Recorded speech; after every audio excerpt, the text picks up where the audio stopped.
Hey there and welcome back to another video on this channel. Today I'm going to talk about how to solve the problem of Fortnite that the install version of the AMD driver has known issues in DX12. So here is some fixes that you can see. You can try to play Fortnite with DX11 by following the next steps here.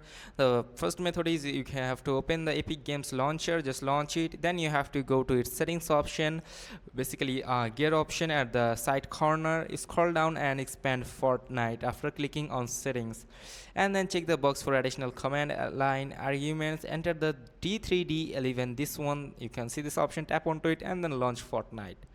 There is another method that you just simply can go to your file C users, then you can enter your username, app data, local Fortnite game saved. You can see this location, you just can go to this location and then you can open game user settings.ini. Add the following line to the bottom of the file, this one here, you can see this, just copy and paste it and save the file, then launch Fortnite, and hopefully your problem is solved. And if this video was helpful, do not forget to like and subscribe to the channel and check the link in the description box. Goodbye.